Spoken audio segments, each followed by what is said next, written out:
नमस्कार विद्यार्थियों, मैं बद्री विशाल चारण, सहायक आचार्य इतिहास, राजकीय महाविद्यालय पिंडवाड़ा। आज अपने इस वीडियो लेक्चर में हम पहले पढ़े गए टॉपिक भारत में ब्रिटिश साम्राज्य की आर्थिक नीतियाँ और प्रशासनिक ढांचा के भाग द्वितीय का अध्ययन करेंगे।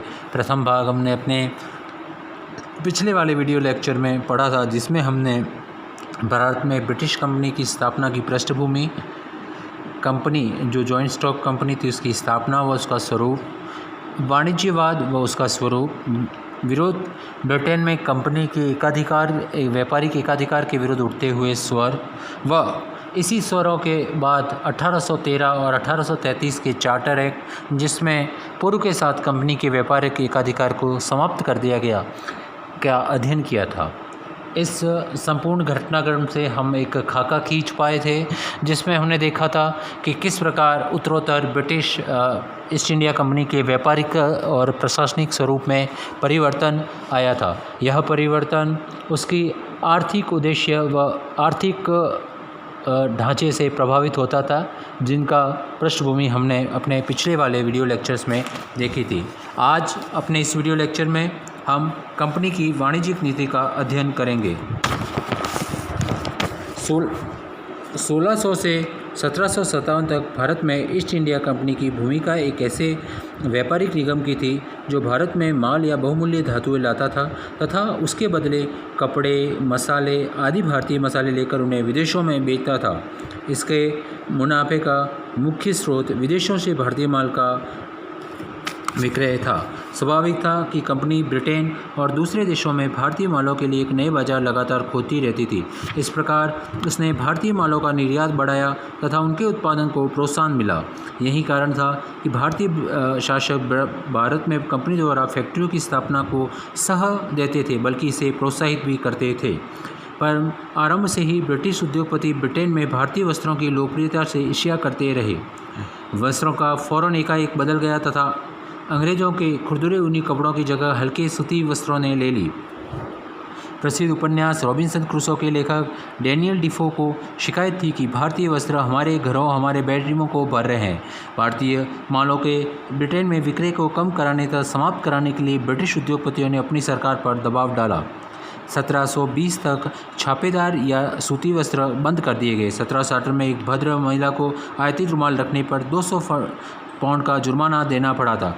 भारत के साथ कंपनी के व्यापारिक संबंधों में 1757 के प्लासी के युद्ध के बाद एक गुणात्मक परिवर्तन आया। अब बंगाल पर अपने राजनीतिक नियंत्रण के सहारे कंपनी भारतीय व्यापार और उत्पादन एकाधिकार नियंत्रण स्थापित कर सकती थी और अपना भारतीय व्यापार बढ़ा सकती थी। इसके अलावा कंपनी ने भारतीय मालों का निर्यात बढ़ाने के लिए बंगाल से प्राप्त राजस्व का भी उपयोग किया। 1750 व 51 में भारतीय किसान दलों ने ब्रिटेन को 15 लाख पाउंड का भारतीय माल निर्यात किया था, जिसे कंपनी की गतिविधियों के कारण 1797-98 तक बढ़ाकर 5.8 लाख पाउंड हो जाना चाहिए था, पर ऐसा हुआ नहीं। कंपनी ने अपने राजनीतिक शक्ति का उपयोग करके बंगाल के बुनकरों पर अपने शर्तें लाद दी। उन्हें अपना माल कम तथा निर्धारित दामों पर बेचने के लिए बाध्य कर दिया। कंपनी के नौकरों ने कच्चे कपास की बिक्री पर एकाधिकार कर लिया तथा उसके लिए बंगाल के बुनकरों को मनमाने दाम वसूलने लगे। इस तरह बुनकरों खरीदने वाले तथा बेचने वाले दोनों ही रूप में घाटे में रहे। साथ ही इंग्लैंड में भारतीय वस्त्रों को भारी आयात शुल्क भी देने पड़ते थे।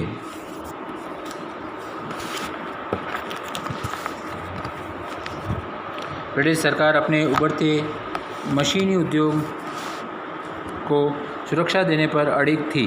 भारतीय हस्तशिल्प असल धक्का 1778 के बाद लगा, जब उसके लिए से विदेशी बाजार ही नहीं छीने गए, बल्कि इसने महत्वपूर्ण बात यह थी कि उसके स्वयं भारतीय बाजार भी छीन लिए गए। ब्रिटेन की औद्योगिक नीति ने उसकी अव्यवस्था तथा भारत के साथ उसके आर्थिक संबंधों को पूरी तरह बदल कर रख दिया। 18वीं सदी के उत्तरार्ध तथा 19वीं सदी के पहले कुल दशकों में ब्रिटेन में महत्वपूर्ण सामाजिक आर्थिक रूपांतरण हुए। आधुनिक मशीनों, कारखानों, प्रणाम तो पूंजीवाद के आधार पर ब्रिटिश उद्योगों में तेज़ी से विकास का प्रसार हुआ। इसी विकास के चलते अनेक कारणों को बल मिला। Africa, West Indies, लातीन America, Canada, चीन आदि भारत ने निर्यात के लिए असीम अवसर प्रदान किए। यह बात सूती वस्त्र उद्योग के लिए खास तौर पर सही थी, जो ब्रिटेन की औद्योगिक क्रांति का प्रमुख वाहक बन गया था।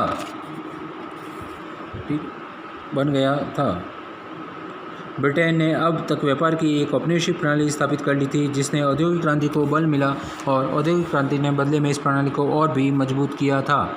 यह भी ध्यान रखने की इस सदी का औद्योगिक क्रांति से हुए आविष्कारों ने औद्योगिक क्रांति को जन्म नहीं दिया था, बल्कि फैलते बाजारों के लिए उत्पादन तेज़ी से बढ़ाने की उद्योगपतियों की इच्छा तथा इसके लिए आवश्यक पूंजी लगा सकने की उसकी क्षमता को ही कारण विद्यमान प्रौद्योगिकी का उपयोग किया जा सका था।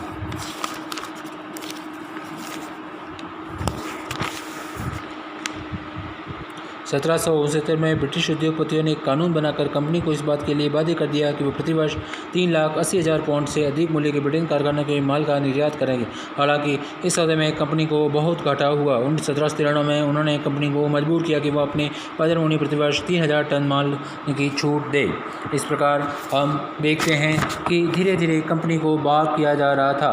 साथ ही R.C. मजूमदार जैसे रानाडे व दादाभाई नौरोजी जैसे आर्थिक विचारक भी कई बार कंपनी के शोषण करने के तरीकों की निंदा करते थे। रानाडे ने अपनी R.C. मजूमदार ने अपनी book the economic history of India में, R.C. दत्त ने अपनी बुक इकोनॉमिक हिस्ट्री में बताया कि किस प्रकार से भारत का अनौद्योगिकरण किया गया था। वहीं दादाभाई नौरोजी अपनी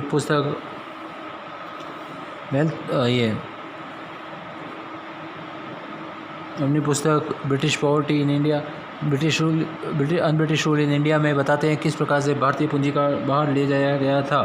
कोई भी सरकार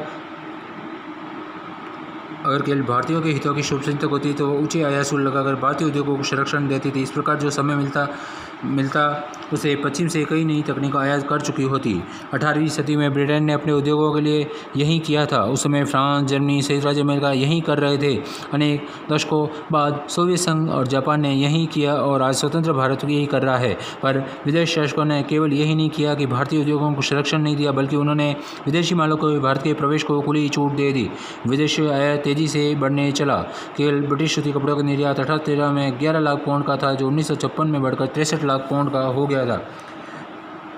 उदाहरण के लिए 1824 में भारत के मोटे सूती कपड़ों पर आयात शुल्क लगा दिया। साथ ही इस प्रकार हम देखते हैं कि भारतीयों के साथ जो व्यापार था उसमें ब्रिटेनों ने कुछ इस प्रकार से आर्थिक नीतियाँ, एक तरफ ब्रिटेन में औद्योगिक क्रांति जन्म ले रही थी। इस औद्योगिक क्रांति ने मशीनों से उत्पादन को संभव बना दिया था। साथ ही आधुनिक कारखाना प्रणाली को जन्म दिया था, जहाँ पर एक साथ मशीनों से सस्ता व अच्छा उत्पादन हो सकता था। यह उत्पादन भारतीय उत्पादों की तुलना में सस्ता होने के साथ साथ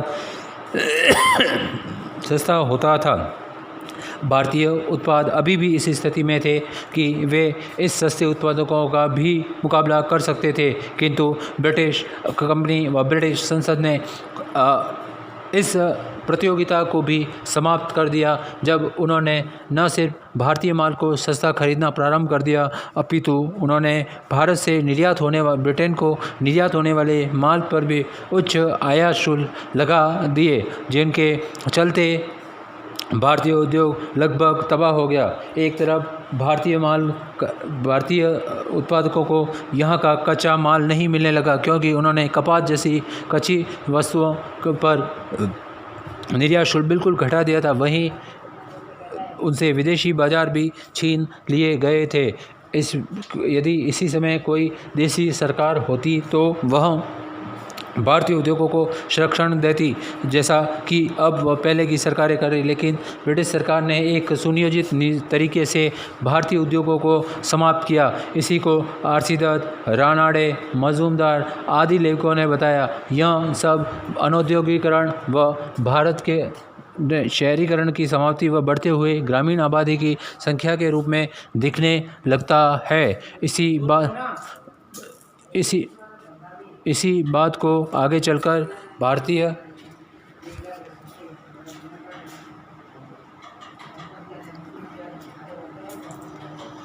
आर्थिक चिंतकों जैसे रानाडे ने इत्यादि ने दिखाया था।